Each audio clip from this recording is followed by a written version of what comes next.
Praise the Lord. और आज की आयत है भजन संहिता 49 और उसकी 20 वर्स कहती है कि मनुष्य चाहे प्रतिष्ठित भी क्यों ना हो मगर समझ नहीं रखता है तो वह पशुओं के समान है जो मर मिटते हैं।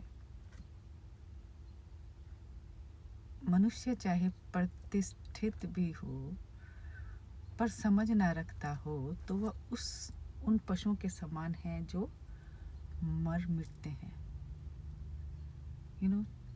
छोटी सी आयत है ये, लेकिन इसमें जो ट्विस्ट है, पशुओं के समान मर मिटते हैं, क्योंकि पशु वो चीज़ें हैं, एनिमल और पशु पक्षी जो हैं, बर्ड्स वगैरह,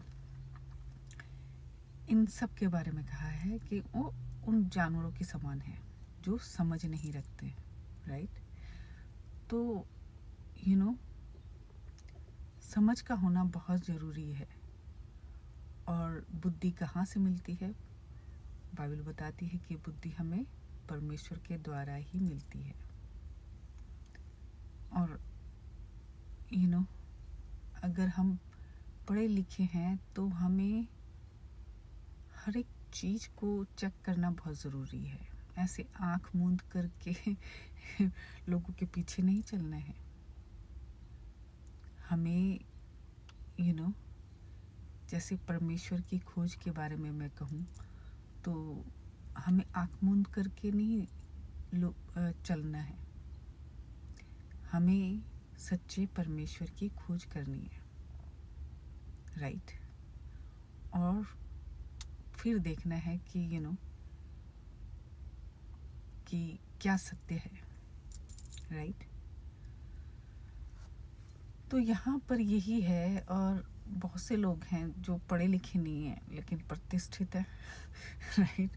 आज का वो ज़माना है कि लोग किसी भी तरीके से अच्छी पोजीशन में पहुँच जाते हैं और जो उनके लायक होते वो वहाँ तक नहीं पहुँच पाते हैं और मेंटली डिस्टर्ब हो जाते हैं।